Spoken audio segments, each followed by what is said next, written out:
Alex Vanderswan. Alex Vanderswan was really not on anybody's bingo card. Alex Vanderswan, who nobody had ever heard of before today. Alex Vanderswan.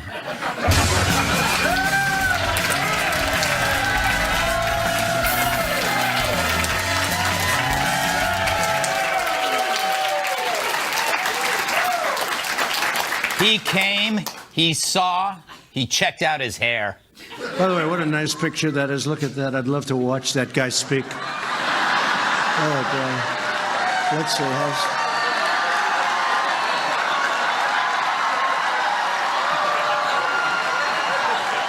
I try like hell to hide that bald spot, folks. I work harder. Doesn't look bad. Hey, we're hanging in. We're hanging in. It's amazing. That's our president. How did this happen? How did this happen? All right. But he turned insults about his golden mane into a golden moment. And you know, it's hard to rip him on his locks when he's just better at it than you are. So on Friday at CPAC, President Trump touched on pretty much everything, talking like your rich uncle who simply doesn't give two or three. You be the judge of how many he doesn't give. My favorite part, when he explained plainly why people do lousy in midterm elections. What happens is you fight so hard to win the presidency. You fight, fight, fight. And now only 2 years. That's a very short period. And by the time you start campaigning, it's a year. And now you got to go and fight again. But you just won. So nobody has that same drive that they had. So you end up not doing that well because the other side is going, they're crazed. And by the way, they're crazed anyway, these people. They are really crazed. Try to remember, has anyone ever done that before? It's the best election advice I've ever heard. And of course, any Trump speech wouldn't be complete without an honest self-assessment. My administration, I think, has had the most successful first year in the history of the presidency. I really believe that. I really believe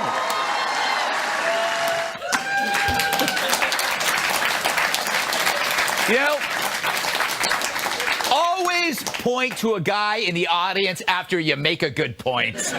People love it. About as much as they love digs at the media and, of course, you know who. We have a very crooked media. We had a crooked candidate, too, by the way. But we have a very, very crooked media. All right. And just to make sure no one felt left out, Trump made sure to call out walking driftwood sculpture John Kerry. If somebody said death to America while I'm signing an agreement and I'm president, I immediately say, what's going on here, folks? I'm not signing.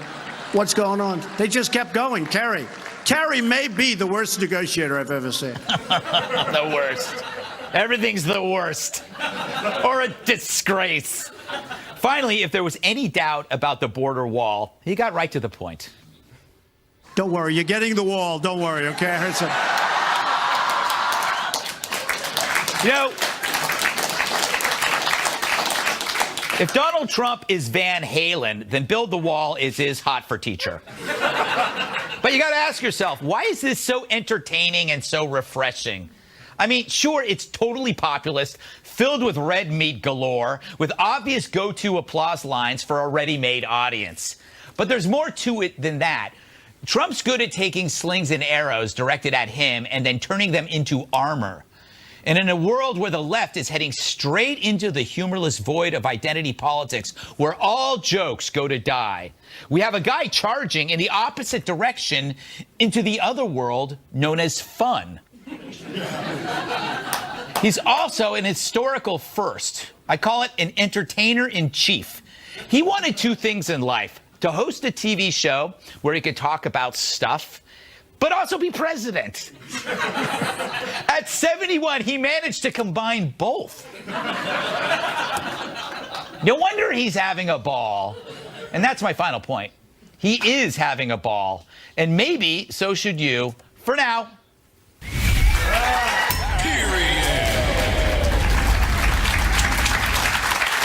Let's Let's welcome tonight's guest. He is so tough. A bed of nails sleeps on him. Retired U.S. Army Lieutenant Colonel and Fox News contributor Alan West. She is so bright, lighthouses call her for advice. The Federalist staff writer, Bree Payton. And there aren't enough tissues for all of her issues. National Review reporter, Tim Fitzgerald. And here is an interesting fact. He doesn't own a ladder. Former bodyguard and my massive sidekick, Tyrus.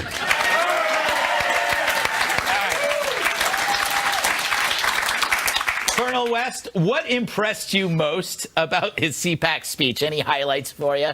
Well, yeah, I think the most important thing, if you've ever read Saul Alinsky's Rules for Radicals, and he always talks about how you can use ridicule against your political opposition. And you're absolutely right. This guy, no matter what you throw at him, he takes it and turns it back against them. And they're completely frustrated, as if there's nothing that we can say or do that gets under this guy's skin. Mm-hmm. And so when you look at a person that understands entertainment, he is his best public relations firm, and I think he just had fun at CPAC. He went out there and he told his story. Yes, he did have fun. But, you know, Bree, Colonel West makes a good point about, like, it's always the left that's kind of, like, able to insult. And finally we have, like, you know, Triumph the insult dog as president. Yeah, you're exactly right. I think my favorite, speaking of insults, I think my favorite part was when he called the Democrats out for hating freedom. And I think if there's anything we could learn from the past 8 years, it's that they do that. Or as soon as they get in power, I mean, right now in San Francisco, which is a super leftist commie city. I mean, I'm from California. I know how it is over there, right? Right. And they're going after a crisis pregnancy center because their website ends up on Google at times when they don't like. Right. Okay. So this is the kind of thing we're dealing with. Yeah. And he's calling them out for that. And, you know, I think if the shoe fits, wear it. It's obvious that Democrats want us all to be miserable, and he's just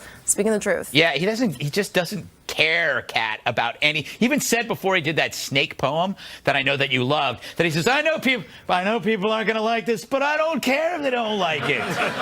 You know, I believe that he could be very sloppy when things he says, but if he's right on a big thing, we forgive him for kind of the sloppy language at times. First of all, let me let you on a little inside joke. Greg said, know that I love because I don't love the poem. But I already know that he doesn't care what I think. So. Yes.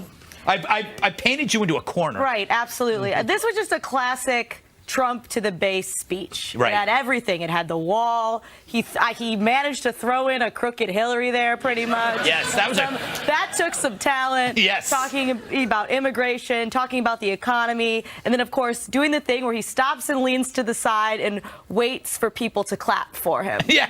Which I don't see. I did it and it didn't work for me. So No. I have to. Well, it did, but he's able to do it. Sometimes he just starts clapping for himself, too. I'm doing it right now, and it doesn't work for me either. So he's really good at getting applause, and that's one thing that I really envy about him, whether or not he has a bald spot. Yes. You know, Tyrus, I bet he wishes he could do that every week. He seems to enjoy it, be his thing. But he does do that every week. Yeah. And I think that's the part that the super left and the CNN building has got to have late night meetings. Like, what do we got? He cheats on his wife. He's a Russian spy. None of that works. He doesn't care. He eats at McDonald's and he doesn't care. Did he eat a baby? Can we see if he ate a baby? And he probably would say it was the best baby I ever had. And those of us who haven't had a baby should really try it.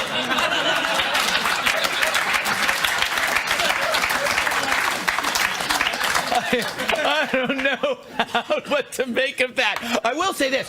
What you're talking about, the fact that he doesn't care, it makes it harder for comedians to even deal with him because it doesn't bother. It might have bothered him before. You know, you've been in that. I've been in that relationship where she don't care anymore, and you try to say things to hurt her feelings, and she don't care. That hurt when you sit there, like when she gets home and tell her, "You're always late. You're irresponsible," and she goes, "Mm-hmm." But I try to. Now it hurts me because it devalues my fight. Works. Yeah, see? Okay. Yeah. You got to throw it back on him. Well, he is the first entertainer in chief. It's an interesting thing, you know, that the ability to combine two life wishes into one thing is pretty amazing. Well, the interesting thing is that, you know, you have normally had the typical Republican president or whatever that comes out and talks about all these policy things. The debt sucks. Yeah. Deficits suck. And everyone just sitting there, I can't connect. I don't get it. But this guy, he brings people in because they find it funny. They find it engaging. And you know what? They're getting money in their pockets, too, on top of that. It's a win-win situation. That's then true. you trot out someone like a Keith Ellison or Nancy Pelosi or all those CNN folks, and they're Debbie Downers, man. Yeah. I mean, that's what you see. Yeah. All right. And that's an up point to tease. Still to come, we'll discuss the president's meeting with those affected by gun violence. And later, Nancy Pelosi's got some border wall alternatives. Plus, a CNN reporter confronts an elderly Trump supporter. It's a cornucopia of dumb ideas.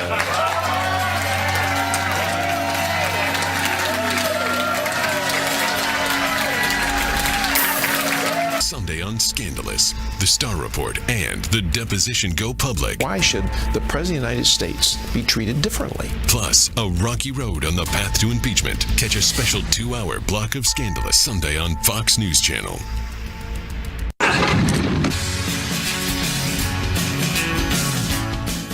On Wednesday afternoon, we saw real progress in the gun debate. The president's meeting didn't feature just emotional testimony, but rational solutions.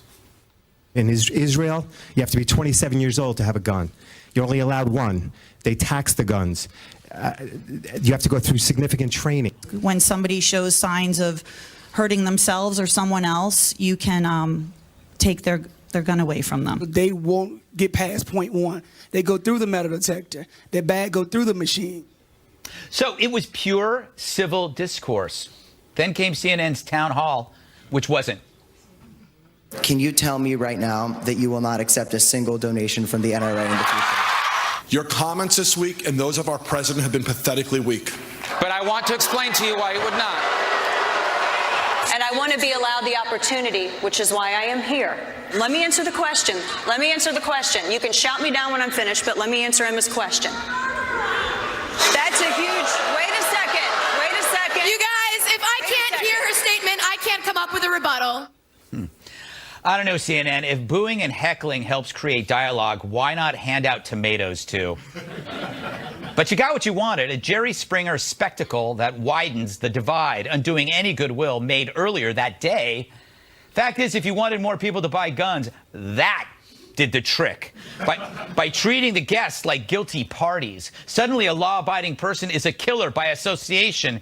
It's a pattern. The media grabs a hot issue and inflames it.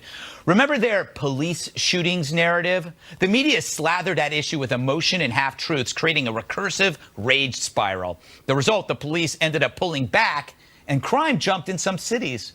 And that somehow shocked the media. Meanwhile, witness the practical solutions coming from the White House and this House. Last week, we mentioned the Civil Tag, a database for madmen based on police, teachers, and students' testimony. If you're in that database, no guns, that's it. And clearly, some very important people heard what Tyrus said as well. When 9/11 happened, the planes hit the towers, airports were changed forever. We got the TSA. Our children are getting hit.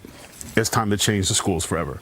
And there is a population out there, and I checked, they didn't have the new stats out, but last year's stats was 4.3% unemployment for returning veterans in this country. That's 435,000 trained men who have eyes and ears.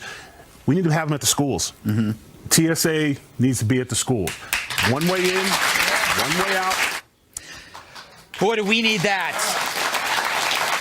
And we need it because we've learned of 3 failures so far. The FBI not responding to tips, the police not acting after many, many visits, officers not pursuing the madmen. No wonder Sheriff Israel deflected the wrath onto Dana Lash. I understand you're standing up for the NRA, and I understand that's what you're supposed to do. But you just told this group of people that you are standing up for them. You're not standing up for them until you say, I want less weapons.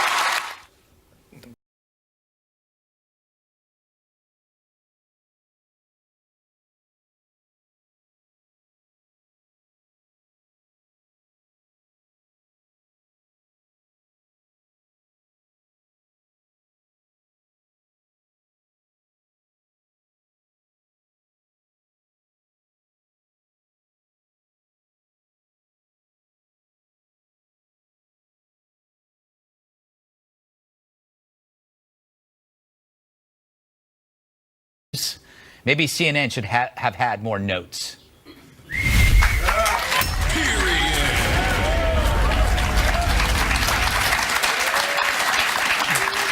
Colonel West, you're obviously a veteran. You were a congressman in Parkland's district. You are also on the NRA board, so you are kind of like in the thick of this thing. And I own 3 AR-15s. Yeah, that's why I don't come by your house.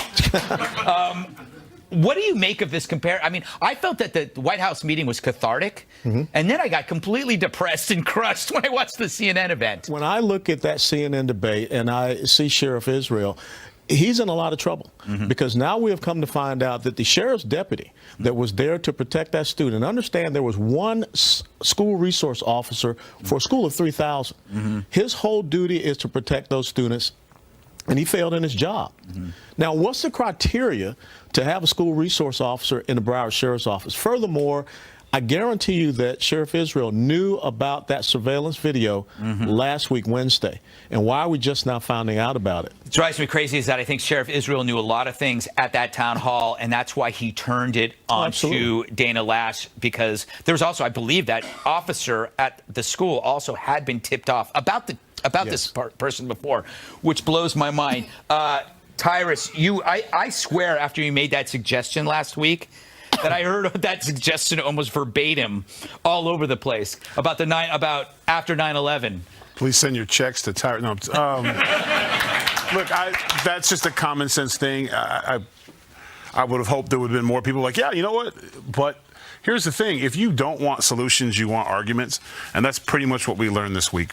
The mistake, like, here's a perfect, like the gun thing. And after what we have, people are attacking NRA like it's a 9-foot monster. Yeah. It's the people of the United States, and it's American citizens who are the NRA, not the people on the stage that are getting attacked that night. So you're attacking your own people. So we need to figure that out really quick, that's not the issue, yelling and screaming about guns. I am not a member of the NRA, but I will be joining, sir, ASAP, because I would like to be a part of that argument. But a motivated individual who decides he's going to kill someone or a group of people or a school or rape a woman, that motivated individual is going to accomplish a degree, however.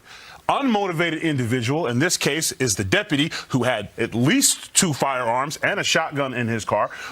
None of those guns saved anybody because he was not motivated. Those guns could not float across the school and stop this person because the man who had those guns was unmotivated, lazy, and afraid. When you're a motivated human being in this country, you can do terrible things, if that's your mindset. The only way we can stop that is by having teams of trained, motivated individuals to intercept you.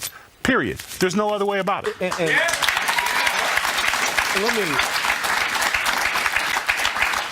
me, most people don't know who Stephen Williford is. Stephen Williford was the former NRA-trained weapons instructor who returned fire against the assailant at Sutherland Springs. And he did it with an AR-15. But it's so interesting to me that you never hear that type of story. That the failure of the United States Air Force and also the federal authorities that did not supply the information of that assailant who, number one, had a disarmable discharge from the Air Force, and number two, was convicted of domestic violence. And the person that saved that carnage was someone with an AR-15 trained through the NRA. And that's why I feel so strongly about this civil database. But I want to ask Kat, as a libertarian, would you budge a little on gun rights? No. No, that's what I thought. Not at all. And watching that town hall, I can't help but think so many people are going to make the mistake of watching that and thinking that the audience there represents America. It does not represent America. There are still very many people in America who understand the Constitution, and they understand that the Second Amendment exists not just so we can protect ourselves, but also for protection of our liberty against a tyrannical government. And you can't forget that. And you can't let the left bully you or shame you or shout out you're a murderer at Dana and make you feel bad, and let us give that up because it's too important to give that up. All right. Last word, Bree. What are your thoughts? So my boss actually interviewed Dana about her experience, and she said that it was set up kind of like a WWE SmackDown. She had to walk in between.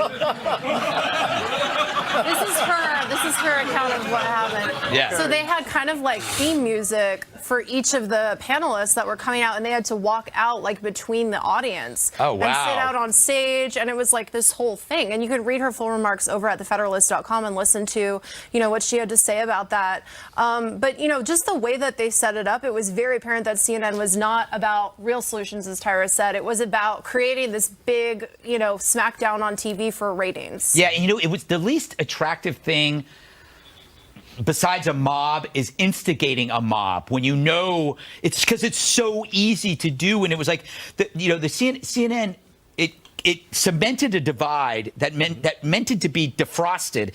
And I saw the defrost happening at that Trump event, and then I saw it being cemented again. And I believe people are inherently good until they're in a mob, and then when that mob gets going, anything can happen, and that's what scares me. We got to move on, but all right. Producer goes, please move on. Nancy Pelosi's awesome idea for securing the border. Just kidding, it won't secure anything, but we're going to talk about it anyway. It's going to be great.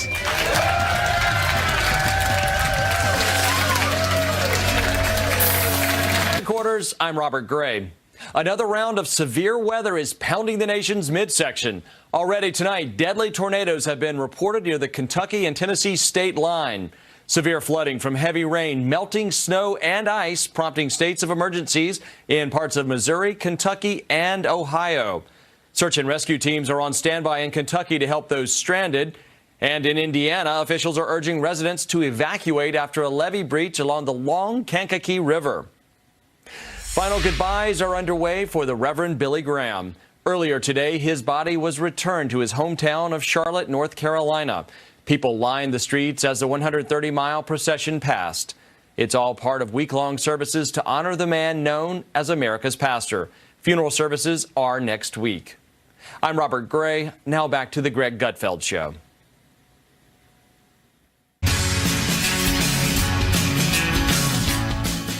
She's the former House Speaker, and her ideas couldn't be weaker.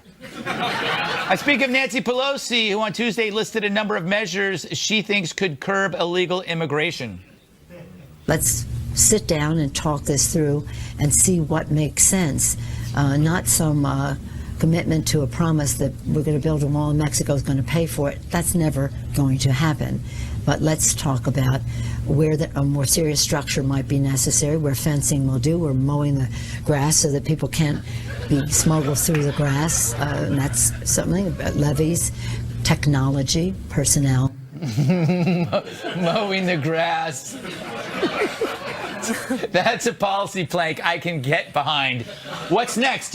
Position lemonade stands on the Rio Grande. Make some extra money for the kids.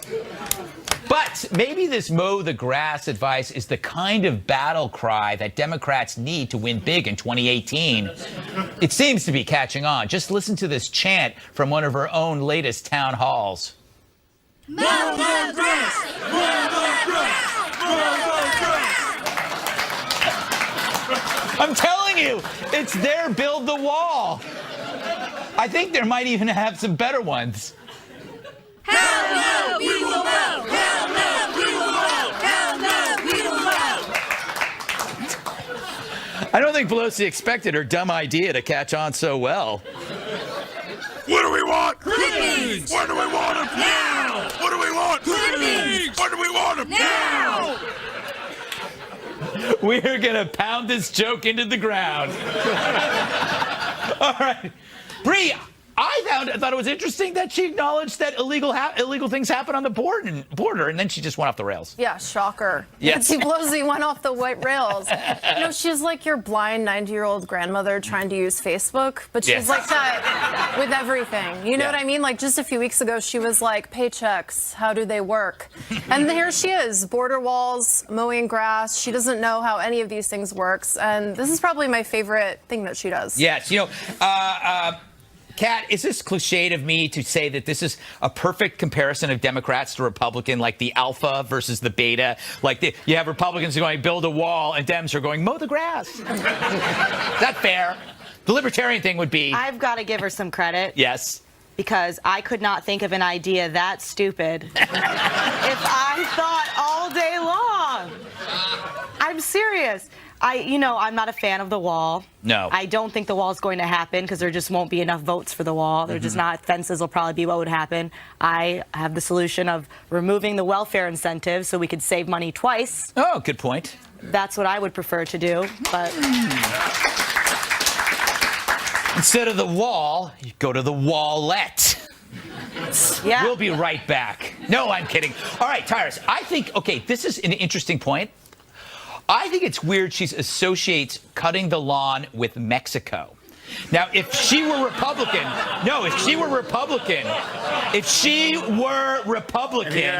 she would be branded a racist for linking Mexico to lawn care because she probably sees Mexico as cheap labor for her Californian estate. Good luck with that question. Oh, no, I got this. I ain't no damn diva. I can handle this stuff. First of all, I think, has she ever been to the border through California and Arizona? It's a desert, homie. There's not a whole lot of grass. It's hot as hell, and it's not too hard to see somebody crawling on the hot-ass ground.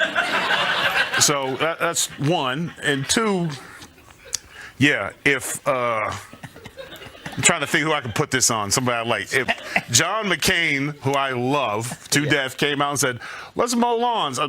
Yes. That'd be it for McCain. That'd be it. No, it would be. That would be it. He would be like, he's telling them to cut grass. Yeah, no, that's exactly. And she has, but forget all that. I said it time and time again. Can you put a close up? Democratic Party. Stop talking. Deplorables, crumbs, lawn mowing.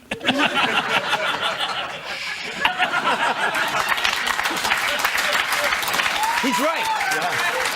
This is not a good look for the Democrats to have an out of touch millionaire elitist. Because the weird thing about Trump is that he's a billionaire, but he's not out of touch. No, he's not. And how do I follow that? But I don't want her to shut up. Yeah.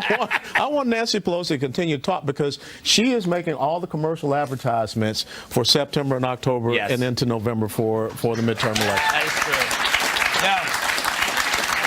She's the gift that keeps giving. Yes. All right. But a lovely lady. I think a really lovely lady. I always like to add something positive to make people feel good. Hair. Nice hair. All right. Up next, a CNN reporter advances the Russia collusion story by ambushing an elderly Trump supporter. Now that's journalism.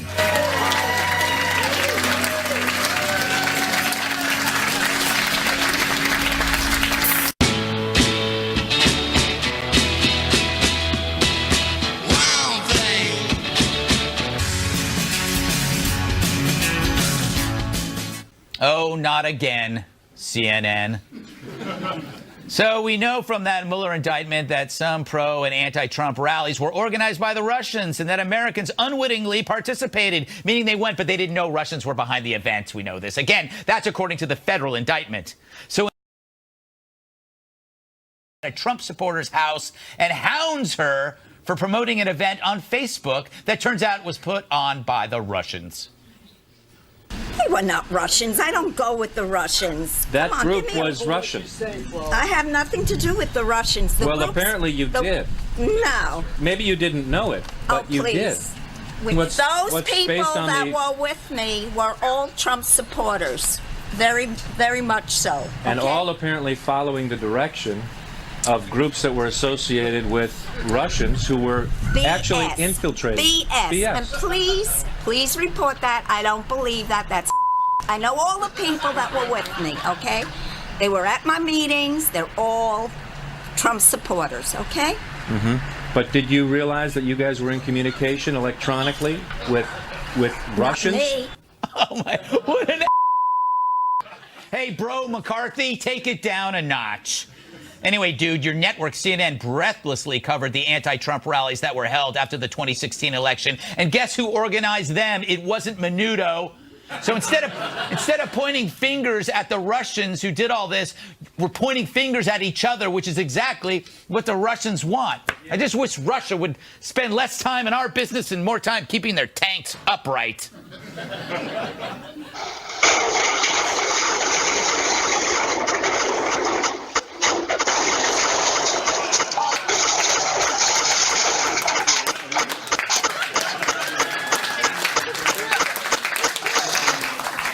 not too worried about the Russians. Colonel West, shouldn't CNN need to go on when you get too involved in work, you need to go take a a sabbatical? Yeah. Shouldn't the entire network take a sabbatical, go on a Carnival cruise? Yeah. One of those Carnival cruises where the engine, goes kaput and they're just stuck out at sea. And we should not send any resources or anything to get them back in. Just leave them out there. God. It's so interesting to me listening to this because the person that organizes these women's marches by the name of Linda Sarsour. Of course. Linda Sarsour called for jihad against the White House. Right. But nothing is said about that. Or the fact that the only people that have done any collusion, any ties with the Russians, Christopher Steele, Fusion GPS, Bruce Orr, Hillary Clinton's campaign, and the DNC. But yet they want to go and harass some lady out there. It's incredible. Okay, Kat, I know this. You hate this guy. Well, you don't know him. Maybe you'd get to know him and you might like him. I'm thinking a new show called Ambush with CNN. They just show up at a citizen's house and they chastise them on recycling and a non-electric car, and maybe it has a Trump bumper sticker. Right. Leave the little old lady trying to use the internet alone. Earlier that day, she probably got all excited because she had a pop-up on her computer tell her she won a free cruise to Aruba. She probably actually reprised those emails like, "Oh, honey, I have a rich relative in West Africa. He said he's going to send me $1 million. All I have to do is put in all my checking information." She's very old and very nice, and at least she knows how to use the internet, which a lot of grandmas don't. Give her a break. Leave her alone. All right. Bree, again, I think this could be a good TV show. Brian Stelter, who is the nation's hall monitor, could host it. We go now to, I don't know, Allentown, Pennsylvania, where we believe somebody is watching porn. Usually the things that bother you most in other people are things that are problems with yourself. Yes. And in this case, this is so as you pointed out earlier, CNN was the one that was pushing the, Russia fake news troll mob stuff that they wanted to do. And then they find this one lady who's did the same thing that they did to a way lesser degree, and they're going wild and chasing after her. Yeah. And I think honestly, CNN is totally fine with licking Putin's boots, because I agree with you that this is what Russia wants. Russia wants us to question our electoral system and question one another and go after one another like that. And I think that they're completely happy to lick Putin's boots if it means that they get to throw a cheap shot at Trump supporters. Yeah, definitely. All right, Tyrus, last word to you. I wish he would have came to my door.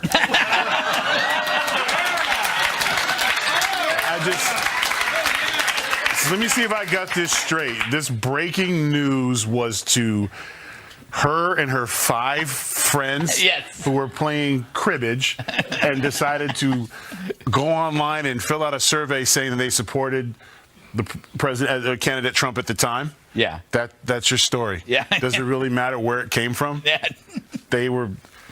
Go call Facebook. How could you let this happen? These women are playing cribbage or canasta, whatever they do.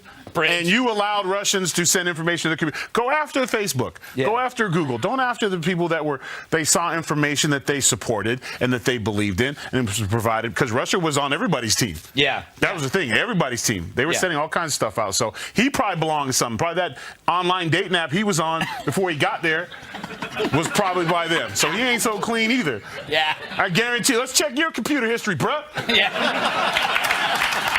Bet there'd be some breaking news in there. Good point. Also, would be funny just to film people showing up at your house, Tyrus. I would like that show. Anyway. I'm gonna welcome you in. Come on in. Have a seat. Yes. Sign here. Thank you so much. All right, head or gut. Up next.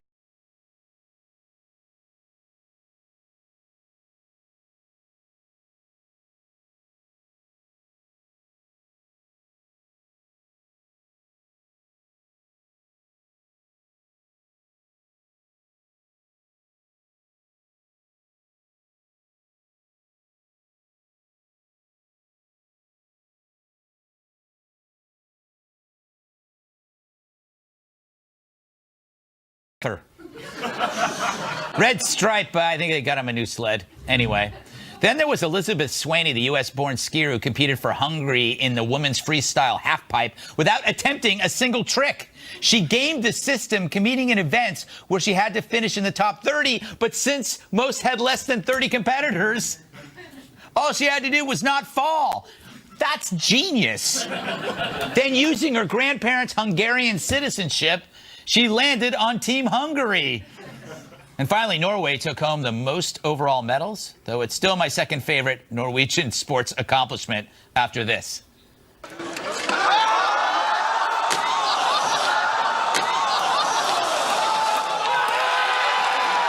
Thank you, Norway! That should be an Olympic event. Anyway, for more on this, we go live to South Korea. Apparently, we sent our newest correspondent, Mike Van Michaels, to the games to give us a proper send-off.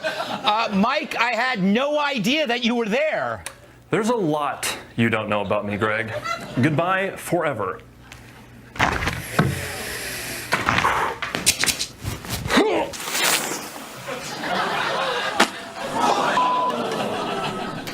Well, that was abrupt. Hope he's okay. I'm sure he's fine. All right, impressions of the Olympics. What are your thoughts? Good, bad, indifferent? No. No? I was stationed in Korea back in '95. I really don't want to remember being in Korea. So yes, didn't watch, didn't tune in. It's college basketball season, folks. Yeah, and that's my focus. College hoops, good American sport. Kat, if you had to compete, what event would you like to compete in? You can make one up if you like. I wouldn't. No. I couldn't handle it, but I really did like that one skier from the Hungarian skier. Yes. Because she really was an inspiration to us all, that you can just go to work and do a mediocre job and still rise to the top. That is true. That is true. And all you got to do is call Ancestry.com. Yeah. Find a relative and match that relative to the weakest country you can. And then you can become an Olympic athlete, much like me, Tyrus. I see myself as an Olympic athlete who chose a different direction. You're a good curling guy. I mean, you'd have been excellent curling. You're low center of gravity when you. I'm good with a broom. Yeah, you got okay, but yeah, I like curling because of Hard Knocks South, my weightlifting club. We all draw teams. I got Japan this year. We didn't go too well. Yeah. But you know, I like the curling thing. But here's the thing, and you hit it right on the head. We've got our own sports now. The Olympics is not the same thing. It's just people just, especially winter, it's cold. Like, I'm not going out in the snow. Yeah. Kiss my ass. I'm going to sit at home and watch. We just don't. The Olympics were great when there was superpowers and there was all this competition for technology and this, but we've passed all that. So it's really like backyard games, kind of like people just. No one's really. That's why it's on 2, 3 in the morning. Well, I mean, I don't know one person was like, "I'm calling in sick because I'm not missing the Louvre tonight." Yeah. I'm sorry. It's all. Yeah, it's like what is it? A 14-hour time difference? I just made that up. We just don't, you know. Bree, it's hard also to get it. It's not the Olympics' fault because we have Trump sports now. Trump sports is 24/7. You wake up every morning. There's all these events, and they're both sides to Trump sports. There are people shouting, "Yeah!" There's other going, "Ooh." They're comparing him to Hitler. He's like he's our world power and their world power. Yeah, so I actually disagree with, I think, everyone on this panel when it comes to the Winter Olympics. They're my favorite Olympics, and I actually love watching figure skating. I wanted to be a figure skater when I was little. Yeah, I took figure skating classes, mostly for the outfits, but I was really bad at it and learned very quickly that being 5'10" doesn't work out when you're trying to do figure skating. But anyway, I love the Winter Olympics. I think that's so fun to watch. My favorite story was the story you mentioned about the Red Stripe Beer Company coming in the clutch moment and providing a new bobsled to the bobsledding team. You know, next time someone tries to tell me that beer won't fix my problems, I'll point to that story. That is true. That is true. Alcohol. What was that airport like? The angry bobsled coach dragging the sled. Yes.